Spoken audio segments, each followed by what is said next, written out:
Hello, I'm Nick Briggs, and you're listening to the legend of the travelling TARDIS. Did you say travelling time lord? Do it again. Just do it again. Just for the count. Okay. Just for the sake. Go ahead. Go ahead, Nick. Hello, I'm Nicholas Briggs, and this is the legend of the travelling TARDIS.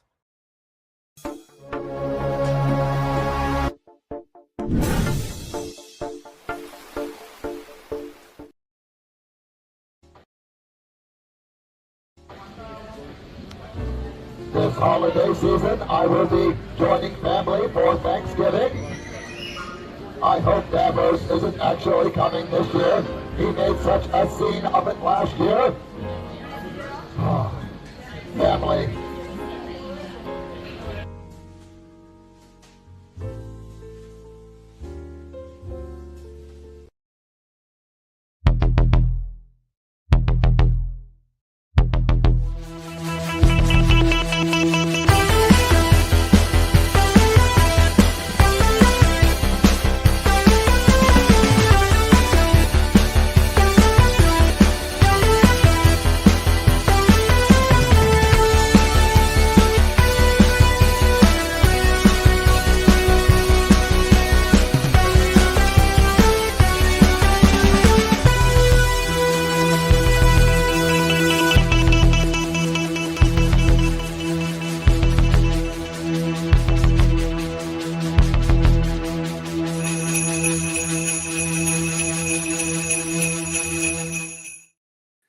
Ho, ho, hello, and welcome to the Legend of the Traveling TARDIS. I am your host, Paparazzo Dave Chapman, and we've got a great show for you today. Don't we always have a great show for you? But we have an extra great show for you. Hey, Alicia, how's it going? Glad to have you here. Welcome back. Hey, Dan, how are you doing? Good seeing you every week. We love you guys. We love you audience members who come in, chat with us, see us. It's great. But as I said, we have a great show because we are talking about the Big Finish audio, Blood on Santa's Claw, and other stories. And we've got a special guest, which we'll introduce in a few minutes here. But first, our regular crew, starting with Tom. Hey there, Reverend Amagon. How you doing? What the deuce? Oh, what the deuce? Oh, okay. Yeah, it's our special guest. Yes. Whatever the name I created him for, I can't remember. Tasty. I don't remember. Yeah. It's not Sam Mittens. He's in the other room. I should know. They fight like cats and dogs. And next up, of course, we've got our wonderful friend Sean from Our Philosophy Is. How you doing, my friend? I'm doing excellent. I'm ready for this Christmas story, and today, to prepare, I have been enjoying my favorite Christmas treat, which is eggnog and ginger snaps. If you guys haven't tried that, try ginger snap cookies with some seasonal eggnog. And I will also say, chat, I would love to hear what is your favorite Christmas treat or seasonal treat if you don't celebrate Christmas. But yes, I'm very excited for this episode. I'm excited. For me, it's eggnog. It really is. I was disappointed when the Starbucks stopped doing their eggnog lattes. They occasionally will bring out an oatnog latte, which is still really good. Don't get me wrong, but not quite as good. And they don't bring it out at the same time as the rest of their seasonal stuff at the end of November. It's not until into December that they bring that out, at least up here in Canada. Let's see. Christian, what about you? What's your favorite holiday treat? Eggnog, of course. Mm-hmm. Good eggnog, but it's got to be something specific here. And I'm sorry about. I guess we can safely say we're under construction right now in this house. I'm at. When I was telling you last week, I could not move around in this area. Well, now not only can I move around, but now there's like pieces of metal where my feet are right now, and boxes are just rubbing up against me, like open boxes. Or Welcome to my world. Yeah, well, no, I mean, like, I can't move right now. Welcome I mean, to the only my space world. I have is between where I normally work for my usual job and the podcast panel over here. So everybody, welcome. Thank you for joining us. Don't forget, all this month, why am I looking? there. All this month, we're going to be celebrating the 25 days of hummus with plenty of pictures and videos we're putting out daily. The Traveling TARDIS and his adventures around currently right now Universal Studios and Universal. This is part of the Macy's holiday parade that they're having until the end of the year. Plus, you may see some pictures going up. I'm just waiting for permission. But I'm going to let on that the Traveling TARDIS has been to a convention recently. Until I get the permission, only a few people know about this, and you'll be surprised who the Traveling TARDIS has met just recently. Maybe someplace in Columbus, maybe? That's all I'm going to say. I'm shocked that if anybody was out in the Columbus area, I will hint that really hard. Columbus, Georgia. Probably notice that it made an appearance there. So keep an eye out for those pictures. We're going to be putting them up very shortly, I hope. And of course, don't forget to check out Tom and Mark as they are reviewing next week, and I think the following week, 2 episodes next week, and then the following week, which will be the 5th episode, the wrap-up of The War Between the Land and the Sea. Brought to you by Russell T. Davies, and we're not exactly sure when they're going to bring it here in the United States. I know people have been watching it in the United States, but we'll be keeping an eye out for that as well. And I think, if I'm not mistaken, I think we'll do the reviews in January when it appears here in the United States. I think that's the safe plan. That's a safe plan, yeah. So, I know some other North American channels are waiting as well, because it makes the most sense to do it when we can officially talk about it, as opposed to saying we watched it through quote unquote other means. I'm going to watch it through other means. Oh, I totally did, and it is amazing. Oh my god, I enjoyed the Disney Plus version of Doctor Who. I really did, but this is the show we should have gotten. Oh my god, yes. I'm going to say one particular podcaster goes, "Where was this when the Prime show was running?" So I know one podcast. I can't disagree with that. As someone who very much liked it, what we got, this is infinitely better.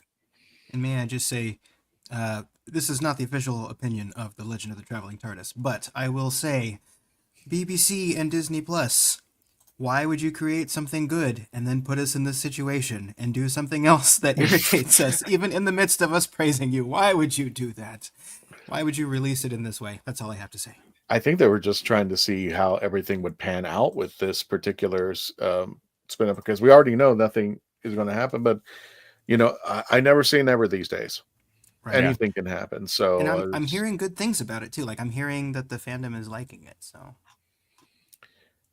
yeah, I have not heard any. I've heard grumbling, but it's just the usual grumbling. I have not heard any actual negative reviews about this. The nitpickers that nitpick about everything are nitpicking about, the Sea Devils and the design and this and that. But generally speaking, everybody who actually talks about the show has had positive things to say about it. Right. And Christian, I interrupted you a little bit. I'm sorry. Oh, it's fine. That's nothing new here. Anyway, no, I didn't mean it that way.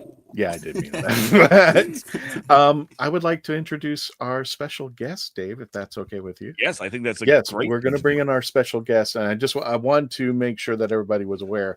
I think, if I'm not mistaken, Dave, in our 5 years broadcasting, I think this is the second time we've brought in somebody who we are reviewing their content on our show, and we're going to bring them on as we're reviewing the content. So we did this with Sophie Aldred with at Childhood's End. So this will be, I think, the second time that we reviewed something where the writer is actually going to be in the room as we're reviewing it.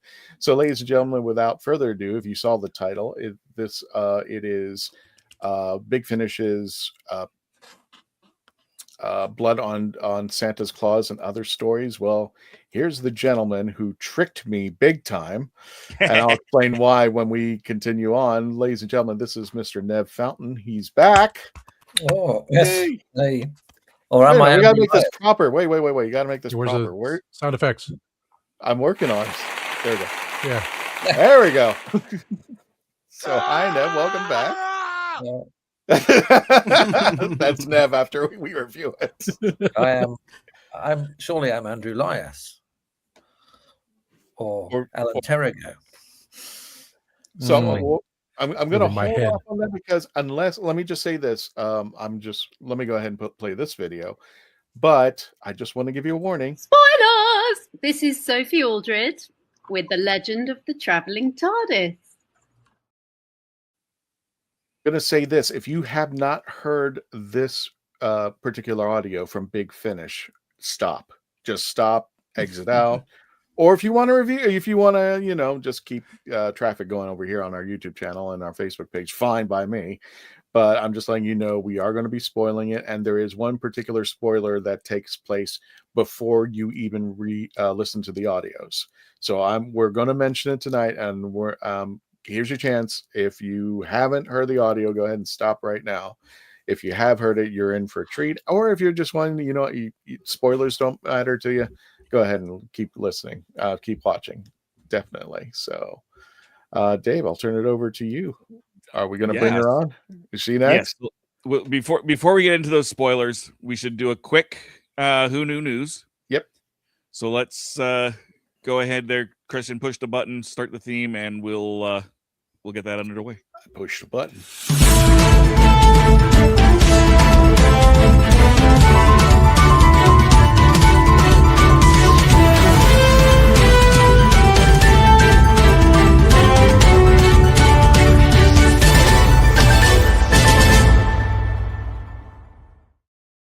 Hi guys. I got a reindeer and everything. Smile when you say that. This it's going to be a short news because mostly it's that I have the ratings or the numbers of the episodes for the War Between the Land and the Sea. But I'm going to start with sad because we need to go from sad to happy because many of our childhood got ruined when we heard this sad news that and I may let the Google Translate say his name and everything because I feel bad and everything, but if all of you remember Mortal Kombat as a kid, Showdown in Little Tokyo, Johnny Tsunami, Taken, Hachi the Dog's Tale, this wonderful actor passed away on December 4th. Oh God, I can't. I used to watch, and he used to come to New York all the time and everything. But if I'm going to have Google Translate pronounce it. It is. Would you like me to pronounce it? I will try. It's up Did you get it? You can pronounce it. I will give it a shot, and if anybody wants to audio correct me, go ahead. But I believe it's pronounced Kari Hiroyuki Tagawa. And yes, he was, a lot of people know him from the Mortal Kombat. Your Soul Is Mine, my favorite, Shang Tsung. Yep, and he would be at conventions all the time promoting everything. Like he was the biggest kid and stuff. It's just sad to see him. Yeah, natural. No, it's fine. It's hard because it's like we're losing too many legends right now, and everything. These were the trailblazers. These are the people that paved the way for all these new actors and actresses just to do all this stuff and everything. And they're just leaving us right now. And it's sad.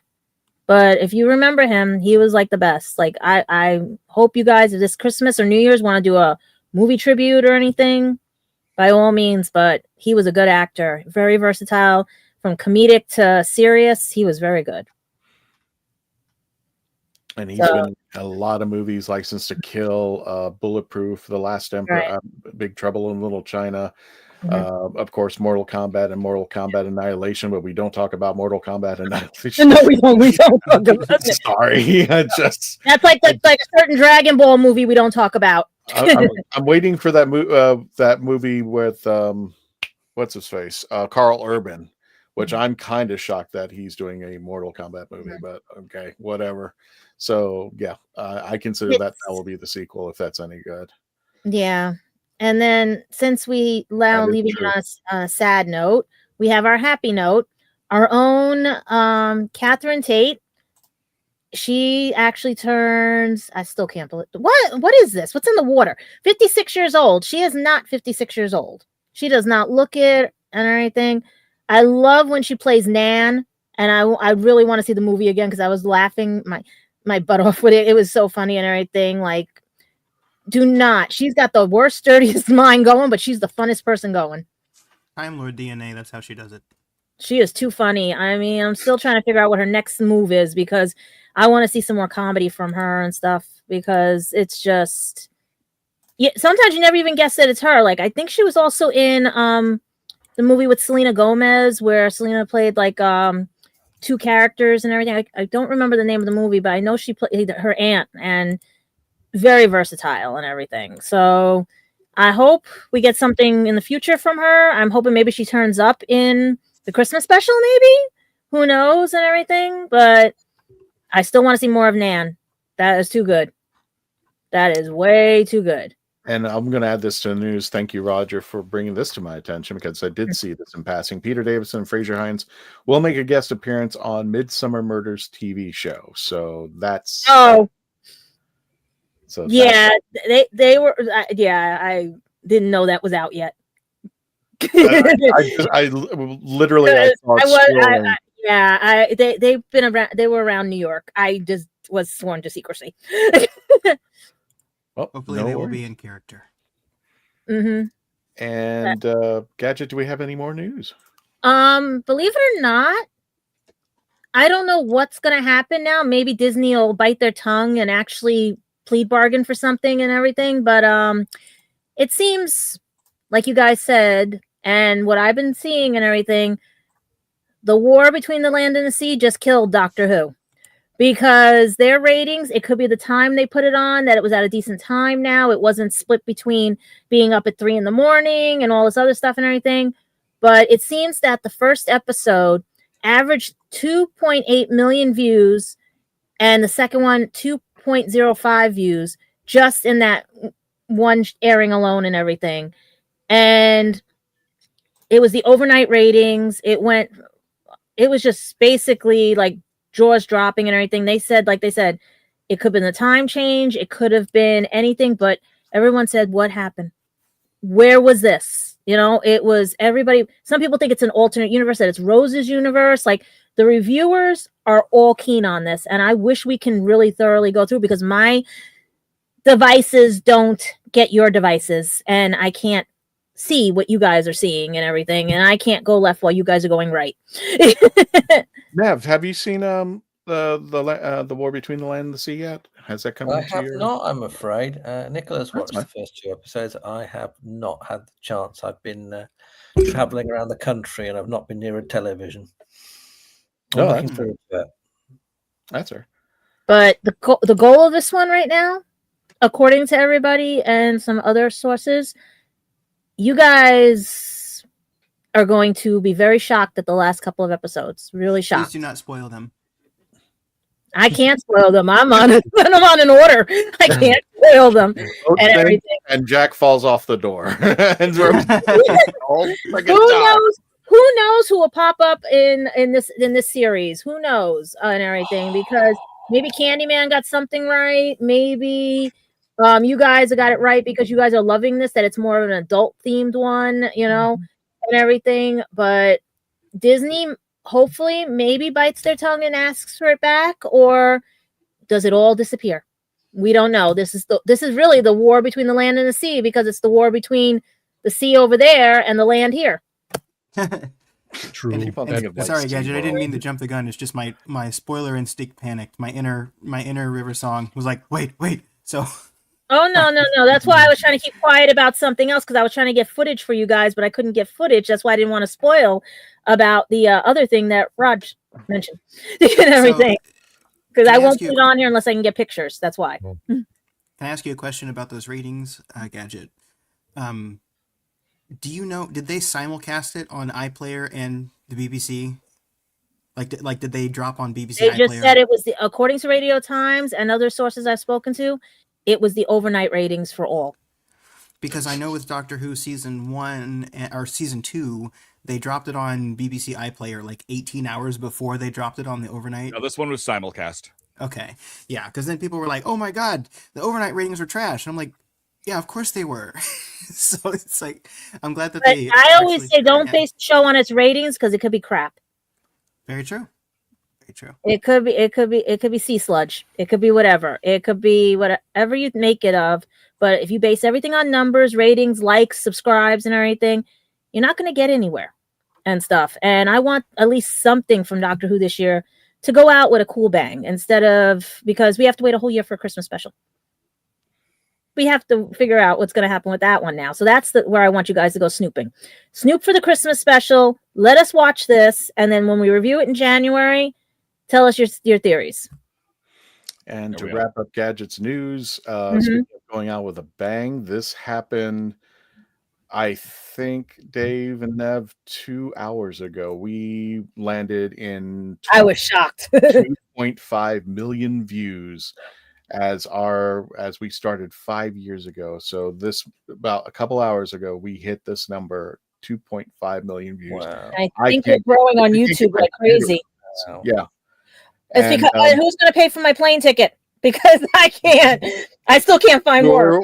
We're looking at the numbers, but we were joking that we might hit that goal, and I didn't think we were going to hit it. And now looking at, I've been watching vidIQ and just doing the numbers projection. We might have a Christmas gift coming on Christmas Day.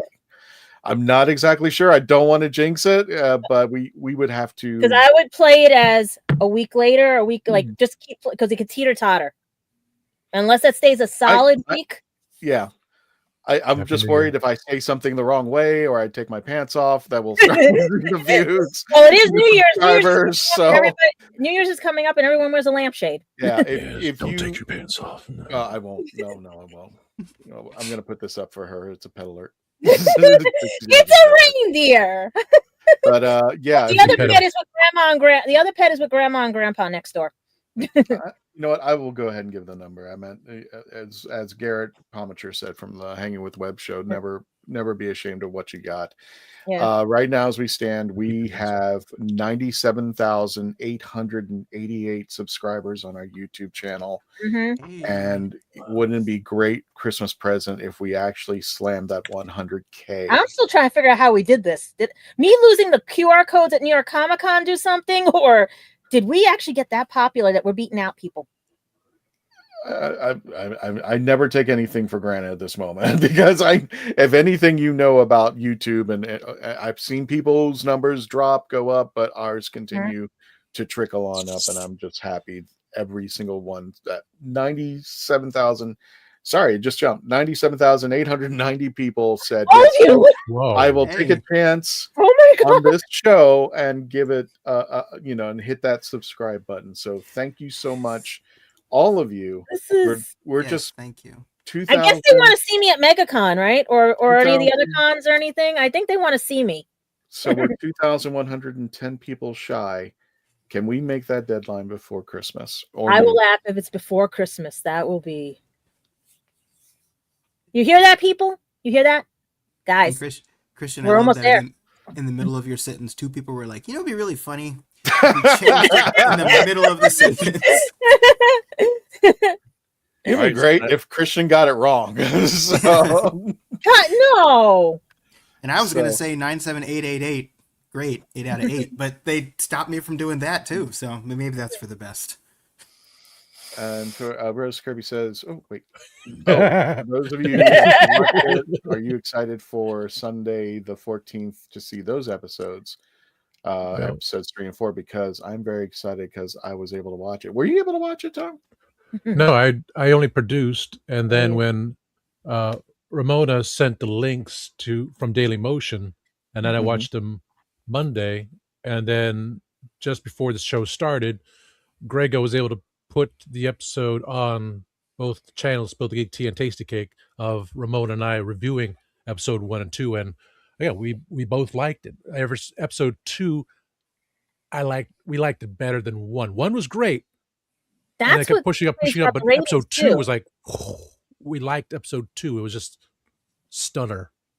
So we're waiting for when Mark and I do producing. When Mark and I do the show on Sunday for 3 and 4, and then 5, Ramona and I will come back and do a review on 3, 4, and 5 the next couple of days after. But I really liked it.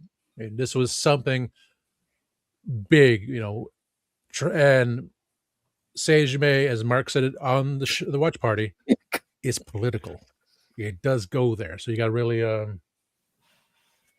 deal with that. But it's understandable. It's understand.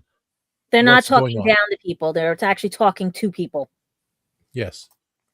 Exactly. That's the thing. That's the difference. When you talk down or dumb things down, this is the problem we have. Mm-hmm. If you're saying what I'm saying, this is slowly bringing back what Doctor Who was. It talks to you, not at you.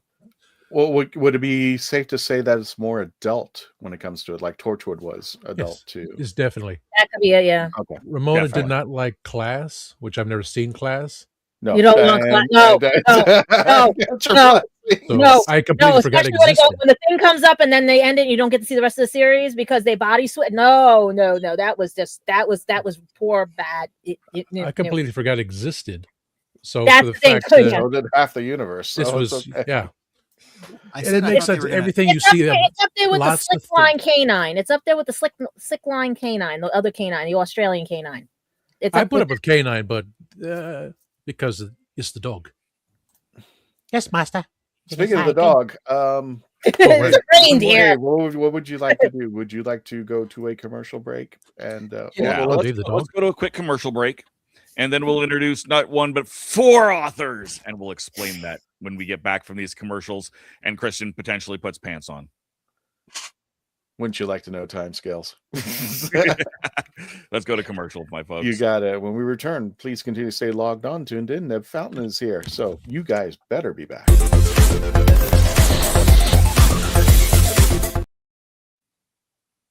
I didn't listen to that voicemail. I'll tear open that letter you sent. Don't you tell your friends I want you back. I gotta leave you now unread, because you've already said those words that switch my heart to dead from loving you. So you'll stay ghosted and I'll stay focused. I'll sew enclosed. The spell stays unspoken. A dark silhouette of a marked man and broken. Right down. I didn't listen to that voicemail. A tick-tock, that story you sent. Don't you reel me in to get me back.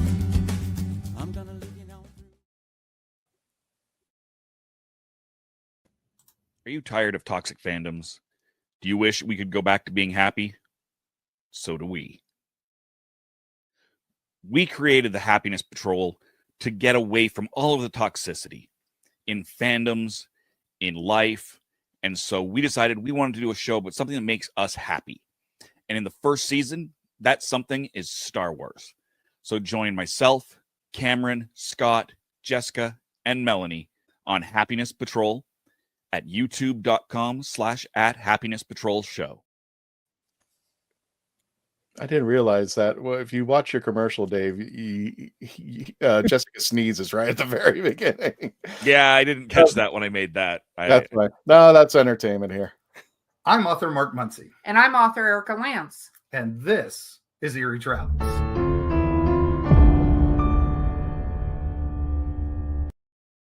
Greetings, travelers. Join us as we travel through folklore, myths, monsters, legends, and dark history. Now, we'll be your guide to the spooky side of reality as we discuss cryptids, paranormal, and all things preternatural. Sometimes we find the truth is way scarier than fiction. We're on twice a week on your favorite podcast platforms, including iTunes, Spotify, Amazon, and YouTube. We have amazing guests from all of the areas of the strange and unusual, including witnesses, investigators, and more. Yeah, with Erica's curiosity and ridiculous array of pop culture and true crime knowledge. And Mark's decades of experience diving into folklore and the legends with the truth that's behind them. Yeah, so join us, travelers, as we take you to the edge of reality, and we'll see you on the other side.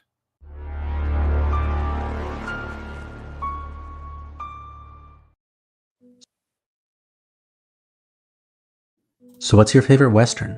Is it this one or maybe one of these? Is it a revisionist Western, an anti-Western, or maybe it's an all-time classic? Whether your favorite Western is in black and white, vibrant Technicolor, a spaghetti Western, a neo-Western, a comedy, or maybe it's only really Western in spirit. Whatever it is, this is the podcast dedicated to determining the top 100 Westerns of all time. Every second Monday on YouTube, Spotify, and Apple Podcasts. It's Horses on Film.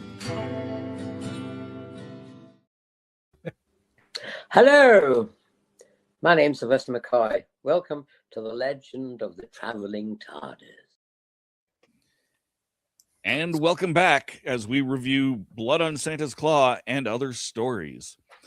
We've got a great time for y'all. Oh, excuse me. And a very special guest, Mr. Nev Fountain. We've said we've got 4 authors. We've said we've got a spoiler before everything spoils. Why don't you take a moment and explain what we mean by there being 4 authors on this, but not really. It's all just you. Not really. Yeah, there are 4 authors listed on the CD, with my name being last. I believe there is a guy called Alan Terrigo, a woman called Pseudonym, and a guy called Andrew Lias. They are all me. Alan Terrigo is, of course, alter ego. Pseudonym, and Andrew Lias is alias. That's it. And when you find out at the end, in the extras at the end, that I wrote all the stories. I did this for a very simple reason, is because I wanted to tie all the stories together, and I thought if it was just my name on the lid, that people would assume they were linked anyway. So I just did that as a slight subterfuge, knowing that some people would get it, but not everyone. So it's for those people who don't do all the research before they stick a CD in the machine. I feel attacked. I was about to say, you're my friend, and you attacked me. I swear. I had the great pleasure of talking to you over on Spill the Geek Tea not that long ago, and I only had so much time to be able to listen to some of your work. So yes. I listened to the 4th one first. It was the only one that was you. Why? Because it was the only one listed as being by Nev. Well, that makes sense. Yeah, that makes perfect sense. All right, yeah. Let me tell you how good it was. It's almost like watching Fifth Element, or not Fifth Element. The Bruce Willis movie with the dead kid. Sixth Sense. Sixth Sense. There are dead kids in other Bruce Willis movies. And you start seeing everything. Yes. 5 golden rings. My gosh. But it was absolutely brilliant to mess with people and call it, and other stories, insinuating that they're not going to be connected at all. And then they are. One story, really. One story. Yep. Well, I'm putting this up over here in the link. So if you still haven't listened to this right now, Big Finish is actually having a good deal, and I got the episode for, I think, 50% off. So if you're somebody here in the States right now, you want to get this, now is a good time and a good opportunity. It's normally about $18, and you're getting it half off right now. And you can put it in your library and listen to it. And again, if you're going to be watching this episode, we are going to spoil you. You heard one. A few spoilers are going to be coming out here. But again, if you haven't heard it, in the link right now, go ahead and download it. You can get it on your, I got it on my Big Finish app on my phone. And check it out. We'll review it, but let me just say, totally worth it. Stick with it. I'll explain in my review. Stick with it. You're gonna go. I'll explain in my review, but definitely you want to check this out for yourself. And this is good because it takes place during Christmas. And one of the reasons why we got this episode, because it was Christmas. I look like I'm under construction, so I'm going to get my Get my mug out of here. So, welcome to my world. I got boxes. Well, how we do? You gotta get something like this where you can hide everything. We start out. I mean, once Christmas is over and things start moving, and I'm going to be installing. Christian, I said that about fixing this apartment. And how many years? No. I mean, I honestly, what will happen is a lot of these boxes will move, and plus, behind me is the new. You are just a klepto, dude. You have. I am the klepto. You have. You know why they love us? Because we're normal. We're neurodivergent, normal people. Why they love it, not the reason why they love We're us. neurodivergent, normal people. The beautiful people. Because you have to have neurodivergency to act like that. Anyway, we're reviewing a Big Finish audio. Yes. So there. So getting back to that. So Nev, what we do is we give it 1 to 10 TARDISes, and then we go through, at the start, and then we go through and give our individual reviews. So let's start with Tom. Tom, 1 to 10 TARDISes. What do you give Blood on Santa's Claus? Yeah, remember Nev's in the room and he knows where you live. Yes, he does. That's why I joke with him all the time about things. Oh, look at my ghoul friend. If you have ghosts, you have everything. So I was going to ask this question: were we doing it as a whole? Because of course it's 10. Or are we doing it individual? Well, let's see. I had to change my answer there because of Nev, and I was going to tell him that after the show. If he didn't know what's going on, are we going to go by each episode, or just the whole thing altogether as one score? We'll go, for now. We'll do one score, and if you want to break it down during your time, go for it. Fair enough. So, as episode 1 confused me, I understood it, but it still confused me. I'm giving it a 9.5 out of 10. Don't hate me. All right. That's fair. Gadget, what about you? What do you give it? Well, because I have a hard time with audio dramas and everything, I even had my audio captions up, which still don't match what was said and everything. There were some fun ones I can't repeat that they mistaken the words for. Mm-hmm. And I was so confused until the plot twist. I was like, I'm going with an 8.5. All right. And Sean, what about you? Hello. Yes. So I have a confession to make, you guys. I think because, and I'm not sure what the genesis of this was, but I think there was a miscommunication in our group chat, and I listened to the story Blood on Santa's Claw. Mm-hmm. And only the story Blood on Santa's Claw. So I'm very excited to see what happens live on air in this podcast. So I did listen to Blood on Santa's Claw. I had my score. Now, please keep in mind the score is for literally probably 1/4 of the story. Mm-hmm. So if you watch like the first act of something and then give a score, it's going to be a little different. I had 6.5 TARDISes out of 10. As a starting point. And Christian. Mm-hmm. Yeah. If you want to all right. He's not going to kill you. He should. The third book may have you dying. I told him I couldn't follow. Like I said, he's not coming back. Nicholas going to run Christian, out of the building. I had the camera zoomed in on your, I had my screen zoomed in, right on your window, and I just see your face not moving, then your hands just go, and I'm like, uh-oh. What's he about to say? Okay, I won't start my... Let's just say if I started where I was and started and did what Sean did, it would have easily been a 3. But I heard the whole thing. I stuck it out. That's why I told people to stick it out, because if you don't, this is not going to make gel sense. Well. Exactly. 8.999 redundant, the same way that Candyman does his review. So 8.99999. I'll go 8.999 right there. And I'll be happy to explain my 8.99. But yes, I was pleasantly surprised when I actually heard the whole thing. So there you go. Well, I'm convinced I need to do that now. From what you guys are saying. Well, I will say this, Sean. Once you get once you hear all the other 3 episodes, that Nev and the three of his voices in his head Yes. that spouted out the other 3 episodes. Okay to have multiple voices. They tell you That rating will jump. That's what I'm hearing from you guys. It's like, oh, it sounds like the whole thing's got some damn good rating, and I should probably listen to the whole thing. Yeah. Well, I'm glad actually you only heard the one episode, because that was what we were originally doing by itself, but I'm glad we got the whole thing. Because Tom said, no, do you remember it's Blood on Santa's Claws and other stories? And he goes, you will want the other stories, Christian. Yeah. So I'm like, okay, got it. Is it multiple claws, or is it CLAUS? I said one claw. Santa's Claw. Santa's Claw. Yes. Claw. Okay. I just want to make sure I was saying it right. Yes. All right. So, Sean, why don't we start with you? Okay. Yes.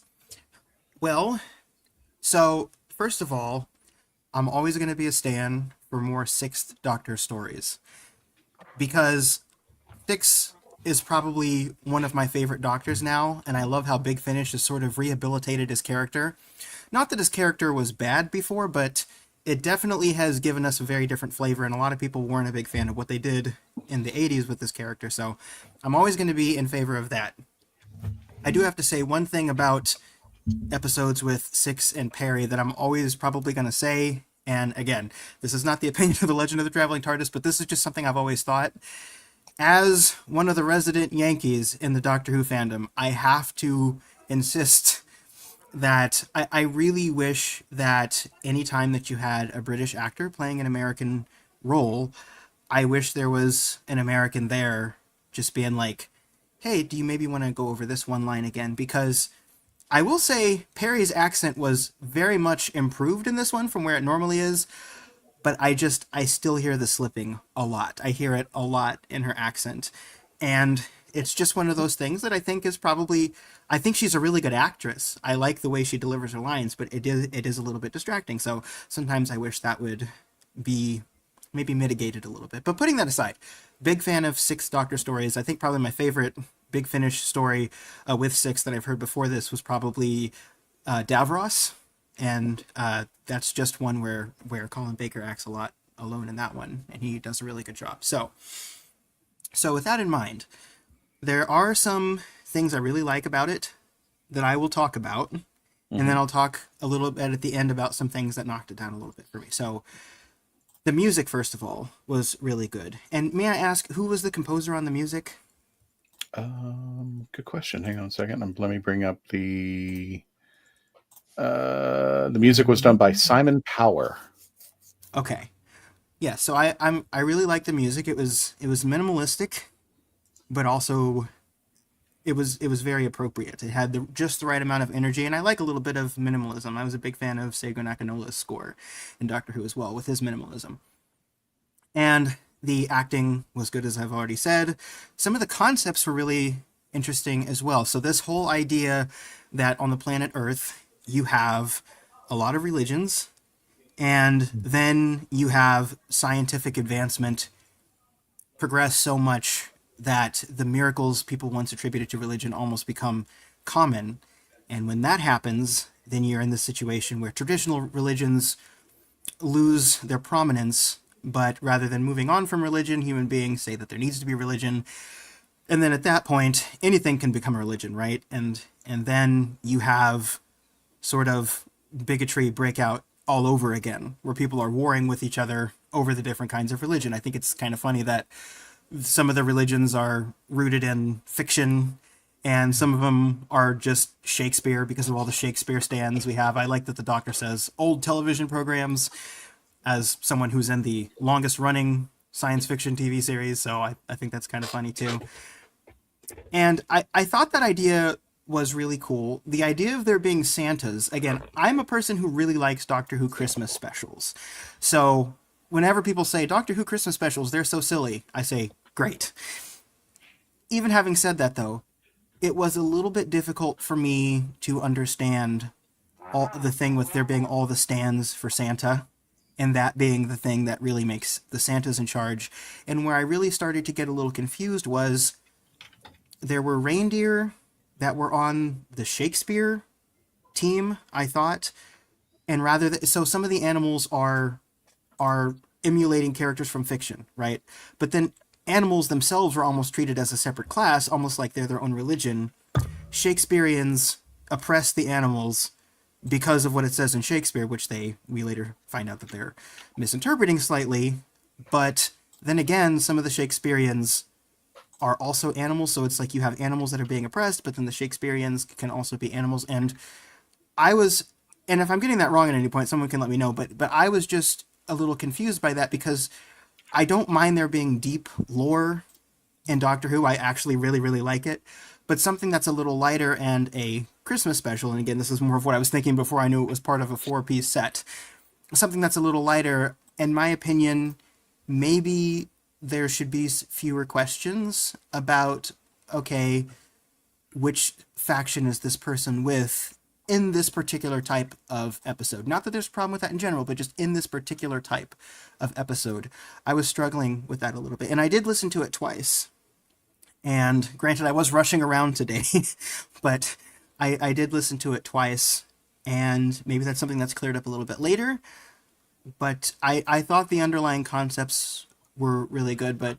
And of course, it could always be a personal thing on my side. But when I have trouble understanding some sort of the central delineation of factions within a story where you have characters that are going against each other and you have good versus evil and people taking it too far, me having trouble distinguishing did hamper my enjoyment a little bit. But again, really like the underlying concepts, and I thought that the actors did an excellent job. Excellent. Nev, you would know, are they making the audio CDs for this audio? I believe they're sold. They're out of print now. Are they out of print now? They did, but I'm fairly certain that I saw that the physical media is sold out through Big Finish. That doesn't mean you couldn't find it out there in the wild, but it did exist on CD at one point. But I believe that it is no longer for sale through Big Finish via physical media. Right, and Dave, I don't know how we're going to do this because I don't want to take anyone's time more than I've already gone over mine. But just with that particular note about the factions, do you mind if I have some feedback from the author, or would you rather move on, or what do you guys think about that? I would love to. I would love to hear what Nev has to say. Yeah. I wanted to hear what you had to say about that, because I mean, if I just misunderstood something, please let me know, because I want to be fair. I'm a writer myself. And I always want people to understand what I'm writing, so I just wanted to hear what you had to say. Let me speak for Nev first. First of all, you need to listen to the whole damn thing. Yeah, I know. You need to read the show notes. I've literally had people read the beginning of something I've written and be like, I don't get it. And I'm like, hey, shut up and keep reading it. So I completely get that. No, I kind of like the idea that you only heard the first episode, because I was kind of going off of that for a little bit. Mm-hmm. And then Tom goes, you do know there are other stories. And I'm like, oh, right. So Nev, thanks to my producer. Yes. So Nev, if you want to add more to what's your reaction to what Sean said? Yeah, I can see his confusion. I said I didn't want to fill in all the blanks.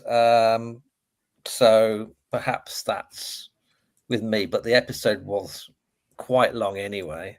Mm-hmm. So I don't know where the reindeer stood in this. I think they probably had their own religion. I know they were animals, and I know they were Christmas, but I think that's a kind of subset. Maybe fans of Rudolph the Red-Nosed Reindeer records. Yeah.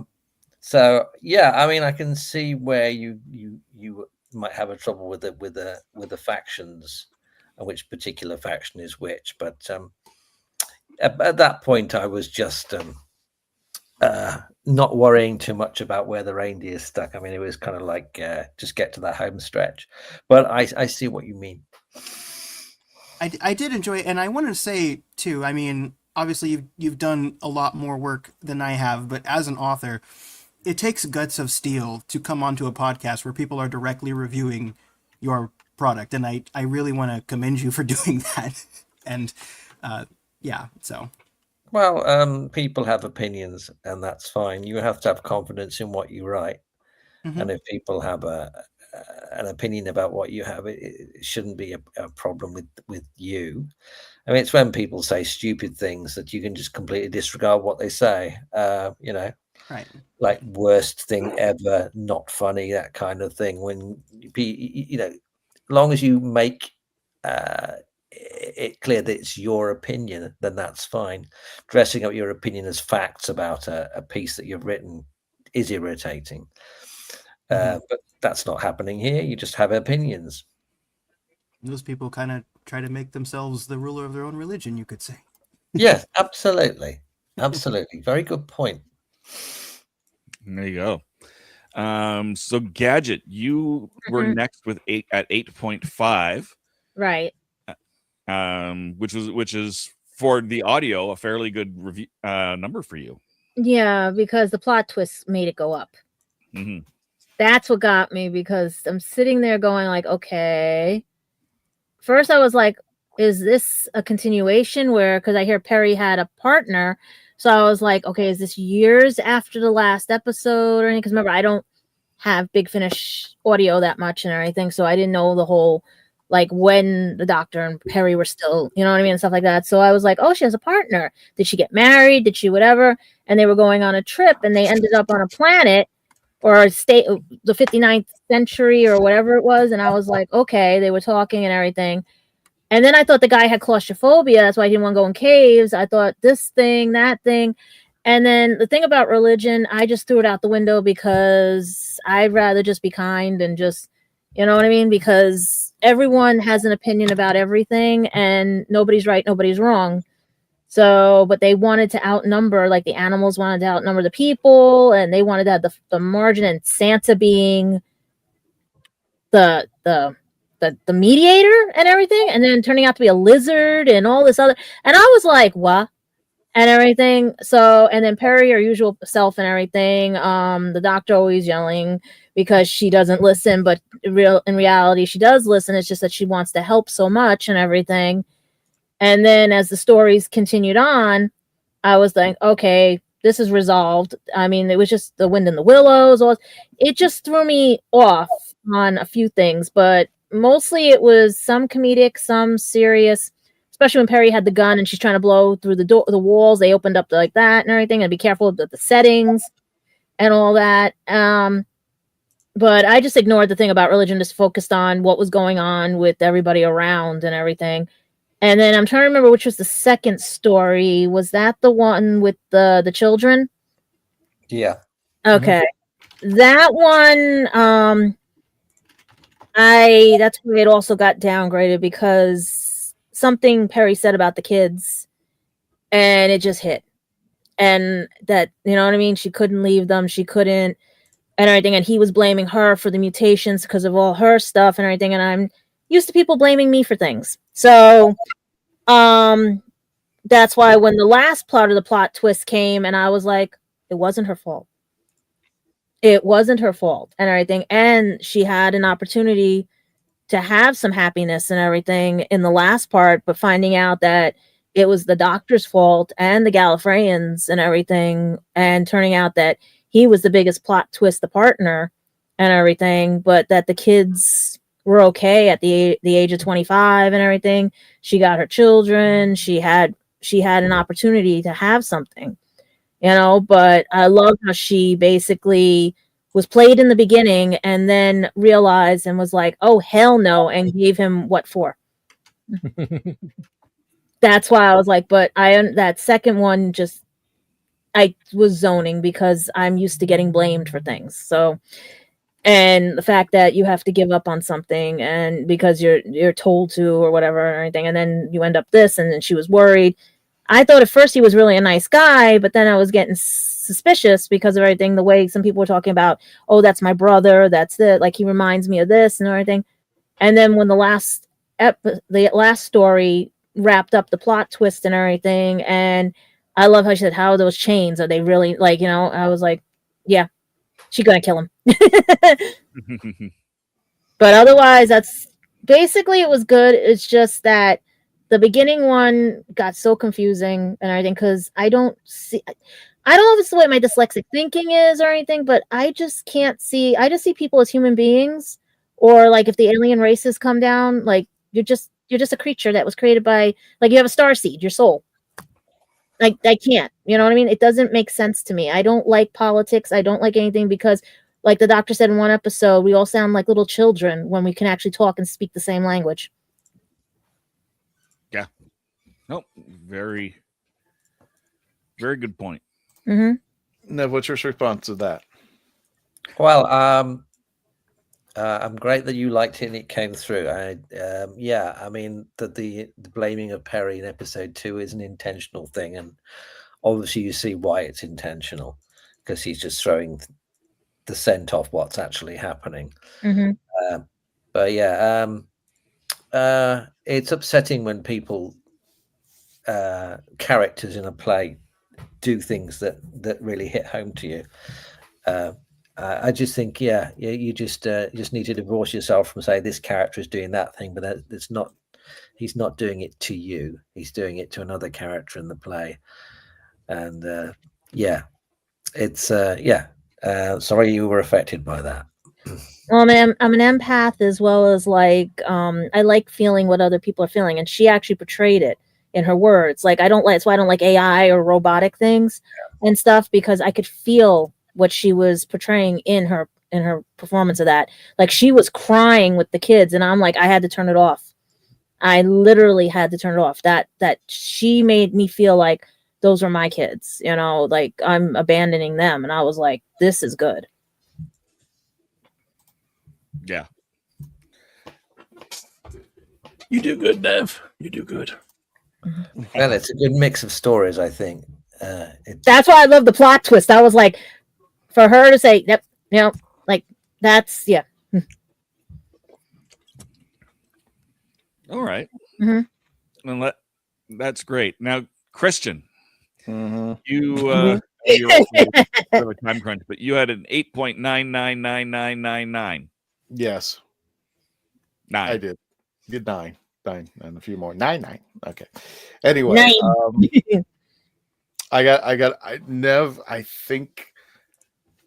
I think not knowing that you were the author to all of this is kind of what threw me off. And when I'm basing upon the first episode, I'm thinking this should be longer, because there was so much there was so much info dump. I'm like, where are we? What are we doing here? We're talking about Shakespeare. We're talking about Christmas. We're talking about reindeer. I'm just like, I could not even keep up with what was going on. And it was just kind of,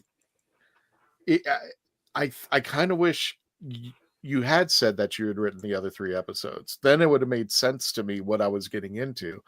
Then I would have known that the first part was an exposition, because by not doing that, I kind of thought that was a story by itself. And I wanted it to expand. 30 minutes was not enough, because I was like, this is info dump for this episode. It's just like, I need more information. So when the second episode hit, which was completely in a different direction, this is where we get into the kids and stuff. I was like, well, this is another episode. I knew what you were going for, but it was just hard to follow at first. In fact, I had to listen to all of it again, which I think that's what you wanted me to do. You wanted me to hear this as much as I could. And if that was the plan, you did a great job. I loved listening to it again after I knew what I was getting myself into.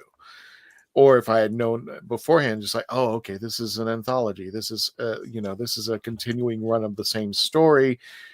And there've been other big finishes that I can't think of at the top of my mind, where it went in one direction and then the next episode came in and went into another direction, or we focused on something else. And Nicola, Jesus, holy cow, that you really wrote her great pieces. That second episode killed me. And then when I got to see them again in the 4th episode, it like my heart hit the floor. Like, oh my God, they're back. So I mean, I don't know. I think I knew what you were going for, but I think I wanted something else on my side. And if I'd known what I was going in for, I probably would have held on tight to this roller coaster. I'm just like, I don't know where we're going with this. So for the first episode, I wanted more because there was more exposition. And the second episode, I wanted more because that world was so wonderful, with Joe and Nicola coming out and kind of going off of each other, and the kids. I was like, wait a minute, we're really going in deep here. We're doing something with the kids here, where like we talked about my favorite episode, and the one that's always you said inspired you, which was the Holy Terror. When I finally found out on the fourth and last episode, this was about somebody ending their life, I was devastated by that whole thing, which started off completely as a comedy and then kind of just built in. So when I finally got to the fourth episode of this, everything, the pieces started to come together. I was like, oh God, now I got to listen to it all again because so it's just like, okay, I don't know where Nev's going with this or whoever this first writer was, but I hope Nev really wraps it up, what's going on here in this ending, because I thought that these were all different episodes. But I know that there have been episodes I've come across where the three stories have nothing to do with each other, and it's always the fourth one that comes and drives everything home. And you're like, oh, I didn't get that. But this is one of my top 5 favorite stories. It will be. I mean, it's just incredible. And just the way that we've never seen Nicola on the TV screen, the way that she was addressed here with the kids, with Joe, with her relationship, and I kind of also like the way that she handled that the doctor has always had this jealousy when it comes to the other guy. It's always happened throughout when the doctor's by himself, and especially this happens with the new Who. It was Adam with Rose. It was Amy with Rory. He's always had that kind of jealousy. And I love that there was another guy in this, and you could see he had this slight jealousy. But I love the fact that when he comes out, it's almost like the fourth Doctor to Harry. He's always downing them. It's just like Harry Sullivan's an imbecile, or Harry, yes, you're improving, Harry, but don't give yourself credit for it. It's been me. There's always that thing where the Doctor puts the other guy in place, but just remember, you're flying with me and you wouldn't be out here without me. But it is one of my top 5 favorite stories. If I would go around the conventions and say, Christian, pick your favorite 5, Holy Terror, and this episode, and Blood on Santa's Claw will be up there. I think Relative Dimension is up there as well. Both of them being Christmas stories. That's the 8th Doctor with Susan, if anybody wants to check that out. But after I knew what I was getting into, I was having a good time. It was just a hard start. And I couldn't get over it. And when the episode ended, I'm like, what the hell just happened? So that was the only thing that I think that I took a point off of. Other than that, I'll listen to this again. Definitely. And I'll tell friends about this when I'm going around the conventions, telling them, yeah, this is one of my fun favorite episodes, but you have to stick it out. If you don't, you got to stick to the end. Don't just drive it. Plus, reindeers after you. I just want to let people know I just got permission, Dave, from Patty. So I added some pictures. This is a surprise to everybody, so everybody stick around. Did you want me to do the pictures now, or did you want to move on? Do it. Let's do it now, and you can. Okay. In fact, we'll take a pause before Tom. We'll look at those pictures, and you can tell us where any other conventions we got coming up like that, Christian, because I know you've got to disappear, and that way you can slip out when you need to. Gotcha. Well, I wanted to address for anybody who went to GalaxyCon Columbus. Something special happened on that, and I want to thank my good friend Patty Hawkins. The Traveling TARDIS got to meet some folks, and one of our favorite folks is Barry Bostwick from everything. Rocky Horror. Yeah, the Rocky Horror. Thank you. Yes, I was trying to get that figured out. It was it's Barry Bostwick from the Rocky Horror Picture Show. He got his picture with the TARDIS, so thank you, Patty, on that one. But it even gets better because the Traveling TARDIS. These guys do not have to time travel. Well, I know Faith is going to. I'm getting there. Trust me, I'm getting there. I know. That's why I hope Faith is watching. Like this. I am so like this. I really hope Faith is watching, but these guys time travel on their own. Cheech and Chong. I just love Kevin Smith was his son in the remake of that 90 show of that 70. That 70 show, remake 70 show, yeah. Now, I'm not familiar with these folks. These are folks who did the voices for Mario and Peach in the video games. I don't know their names, and I apologize, and I will research Is that them. Carly? I'm not exactly sure their names. I'm sorry, but I know who that guy is. He does other voices too and everything. He's actually on my friends list. Hold on, I'll tell you right now, because that guy's on my friends list right now. I just met him, just made friends with him and everything. In the Mario games, Charles Martinet does. This is for the game or for the movie? The game. The video For the game? Yeah, in the movie it was Chris Pratt. that surely looks like Carly, my friend Carly, the girl. And one last picture, the crescendo of this all. If you knew the top names of our Doctor Who people who appeared in GalaxyCon Columbus, and my good friend Patty got to host them. That's Kenny James, Jodie Whittaker, and Billy Piper, and they got to meet the traveling artists. That is crazy with Jodie. Nice. So, yep. I hope you're watching, Faith. I hope you're jealous. The Doctor and maybe the Doctor. Doctor and maybe the Doctor. It's all right. So thank you, Patty, so much for this. Yeah, that's Kenny. So we go back to the other picture. That's Kenny James, and I'm hoping that's Carly because I haven't seen Carly in a long time. And everything. Patty says Kenny James, and he also says the voice of Bowser. Oh, I'm not in the chat. Who's the girl? Okay, there we go. Thank you, Patty. Oh, thanks for Patty, being on. who's the girl? Is Patty telling us who the girl is? Type faster, Patty. So, Kenny James.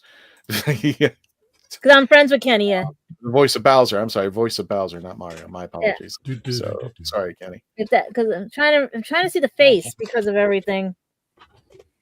So, but thanks again, and I really appreciate that. This is magnificent. This is going to be something I very much cherish, and especially the look on their faces is just beautiful. Mm-hmm. So thank you again, Patty. Thank you again, GalaxyCon Columbus, for doing this. GalaxyCon and overall. I never would dream that a picture like that would ever show up in my way, but we'll be posting that picture on the Traveling TARDIS tonight. And hell yeah. Yeah, exactly. I think that's going to have to go in the theme. Nev, we got to get you the Traveling TARDIS, dude. I mean, we got Nicola. She's got a picture with it. So somehow we got to make its way to the UK and get you in there. Oh, Samantha Kelly. Oh, Samantha Kelly. So Samantha Kelly, thank you. Samantha Kelly. Okay. About Kenny, voice of Bowser. So thank you. Thank you guys. Thank you, GalaxyCon. Thank you, my good brother Patty Hawkins, for doing that for me. So Christian, can I send the picture to Kenny? I don't see Patty. Just put in the chat yay or nay. Type faster, Patty. Right, so, I just want to make sure before I send it to him. And Christian, before you take off, what do we have coming up for the Traveling TARDIS? Where can we find us? I don't have the banners as of yet, but we can at least confirm right now Ancient City Con, September 25th through the 27th. We are still working. I'm just going to mention by name because I think we can safely say we are in the final stages of confirming everybody. But we are going to be looking at Central Florida Comic Con in January, MegaCon Orlando in March, I believe, and Space Coast Comic Con this summer. So as soon as we actually get the verbal, or I always want to get documentation from these people to say, yes, you're coming over here. We are already announcing 4 conventions already locked in for 2026. Ancient City Con is the one that we have documented confirmation that we have, but the other 3, I think we can safely say we've locked them in. And we will be selling barbecue sauce at Ancient City and at Mega and at Central Florida Comic Con. Let me crop the image of Kenny and Samantha. The others are good to distribute. Okay, there you go. Patty will give me a cropped version. I'll send that to you, Gadget, so you can send it to them. Okay. Patty, thank you so much. I appreciate that. Thank you, Patty. All right. Have a peppermint. All right, that was our break. Enough about me. Enough about you. Let's go to Tom and Tom's review and Tom's creepiness. Good God. It's Papa 4. Ah! You go down just like Holy Mary. Mariana. We just lost subscribers. Sorry, Tom. Mariana. Our numbers dropped. Come back to Spill the Gig to you, where Nev Fountain is a co-host. Hey. I said it. In your face, Christian. Anyway, so yeah, in general, 9 out of 10, because yes, what I heard, blood on Santa, the Santa Claus, I was like, what? I understood it, the references, the religion, and like, I'm not okay. It's for me, it was just, it's me. Your boy doesn't really ponder things clearly enough with everything else. So I listened to it. Then I did the watch party with Mark, and I said, I'm not going to repeat what I said, but it was confused me. And then it was, my producer Grego, the timescales, said, no, Nev wrote them all. So what? Okay. And then I posted say, Nev did everything, so we have to listen to everything. And so it made more sense. Okay. The exposition. And knowing that Nev wrote it, said, yeah, it's going to be good. Not because he's my friend and everything, but I had to say that because it's true. So going into blood on the Santa Claus, on Santa's Claw, it's like, okay, Santa Claus got the Christmas thing going on here. Dude doesn't want to go into the down the cavern thing. Well, okay. By the way, Nev, I don't mean to interrupt, but by the way, Nev, full disclosure, I was telling Tom about my experience when I got to story number 3, and he goes, "You do know he wrote them all." Like, what? It wasn't just you. I mean, Colin went into the studio saying, wow, these stories mesh up very well. These writers have obviously coordinated. I feel less bad now. I feel okay now. We are in good company. Oh my God, I feel awful. You should. I thought it was me. I'm not the smartest one in the room, so I can tell you right now, I don't. I'm the most disturbed one, but I only heard the first week that was there, and then it's like, what? When Greg told me that, it's like, okay, and then the thing's okay. I'm going to listen to all of them, so it's all going to make sense at the end. So, blood on Santa Claus, I understood it. Shakespearean references, religion, it's like for me personally, because I just like Gadget says, anything Gadget says is exactly how I feel about religion and people. It's like this and that, how the humans are trying to be that way. It's like, we have enough problems with the humans. We already got the war between land and sea going on, and everything else, and the Christmas and fog people around here. So going into the second one, The Baby Awakes. Oh my God. Again, just like she said, it tore me. I mean, Nicholas' performance was, oh my God, I'm listening, like, okay, I stopped what I'm doing. And I do a lot of things just to keep my mind going, like playing Candy Crush Soda Saga until the thing just died. It hit me hard. It's like, damn. And then the Joe guy was like, ironically, the name repeats itself. And the attitude, it's like, really? And it went there, and it was it was short for me as well. And like, wow.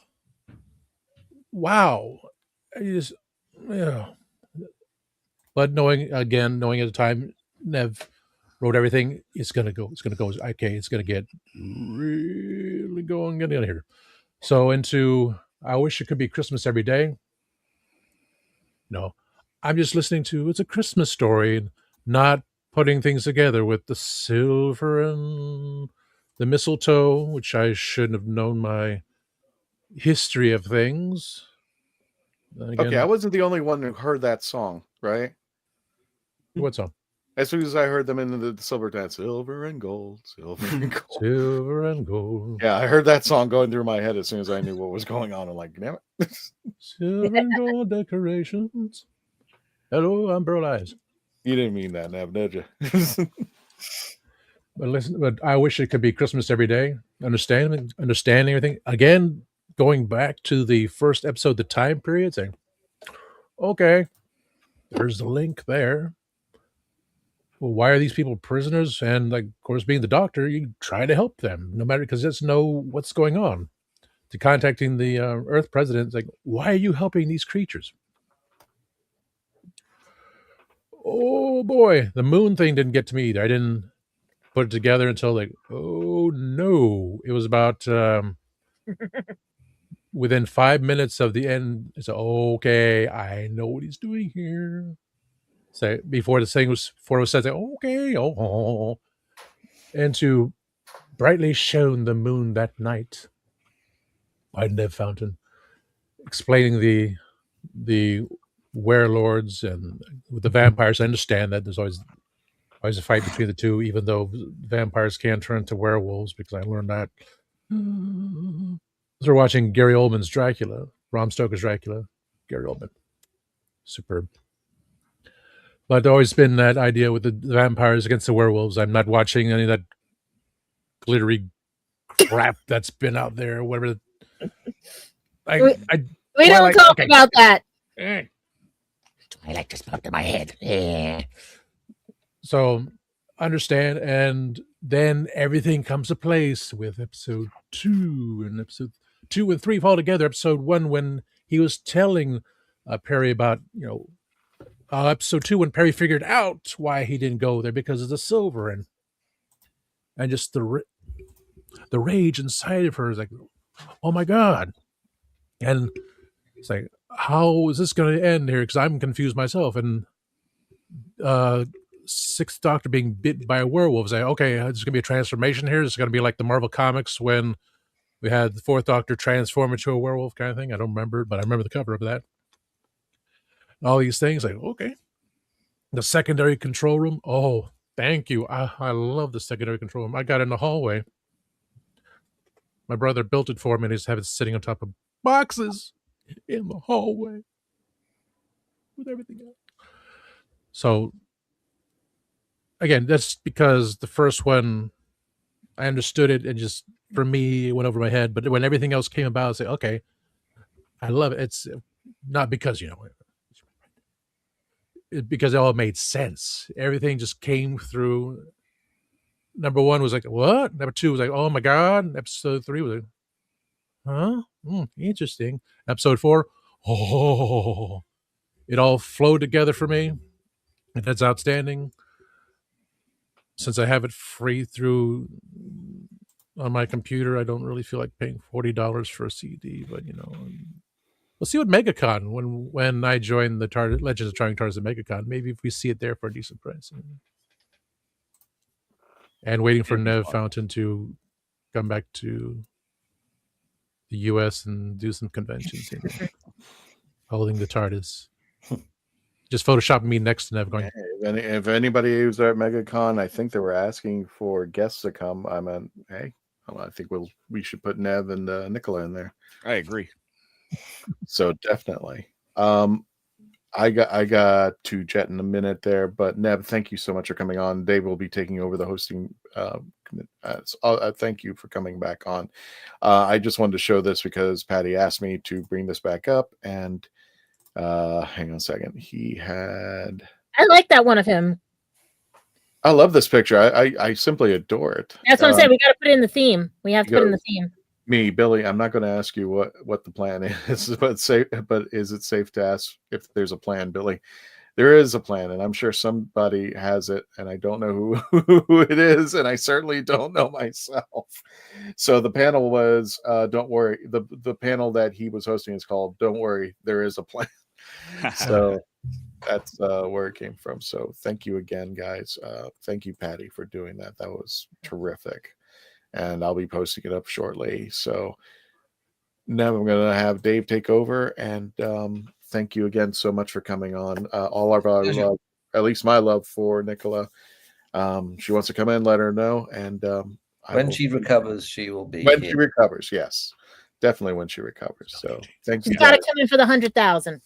And don't forget to say goodnight to Simon. Oh, yeah. And don't forget, next week, we have a special Christmas episode. We are calling it A Very Merry Simon Fisher Becker Christmas. It is a tribute to Simon, and a special, and especially that he had recorded, 'twas the night before Christmas, as a last piece before he passed for the Legend of the Traveling TARDIS.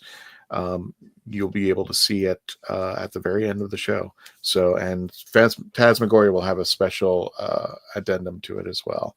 So see us next week, and everybody please stay safe. Thank you so much, and I'll see you again. And until the next adventure, well, I can't do it because Tony's Tony, take us out later. Take us out later. Exactly. Thanks, Christian. So that just leaves me, and because the host always gets to go last, and kind of echoing what most of the people who listen to the entire thing, Sean. I have something to say about that at the end, by the way. But yeah. Yeah, no, I like I said at the beginning, I listened to it in an unusual order, not realizing that all four were by you, Nev. So I listened to the fourth one first, the one that was by you, before talking to you. And I didn't have time to do all of them. So I got the plot twist first, which made it really interesting. There's always a twist. There's always a twist at the end. There's always a twist. There's always a twist. Right. But yeah, so I it was really neat listening to the first three, already knowing that twist. I did that with that Nicole Kidman movie where they were the ghosts and the kids and everything. Yeah. I wanted to know the ending because I don't like horror movies, but I knew the ending. And then I said, ooh, like that. Yeah. But I was, and seeing the little details being seated in there. Oh, I don't want to go down. I just don't like tunnels.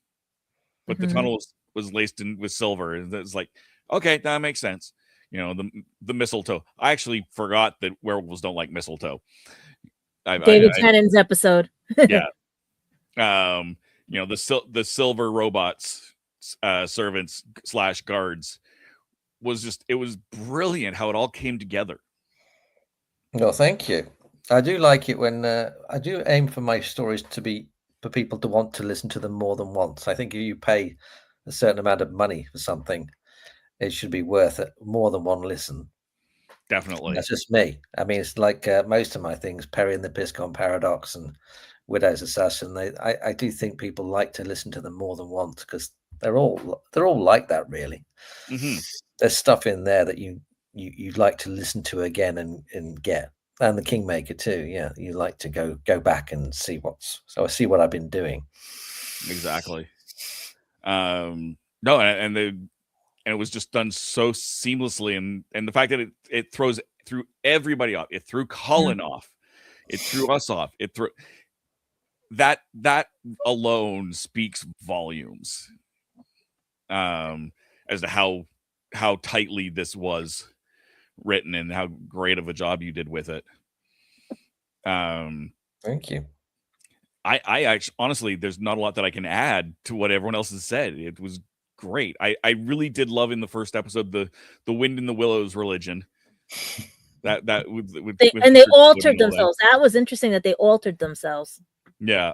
So it was some really neat stuff there. Santa as an inquisitor was and a lizard, and a lizard too. Yeah, and there being multiple Santas. It's great. It's I can see how it would be a little bit info dumpy and a little bit confusing if I hadn't listened to that fourth one first. I can certainly see that.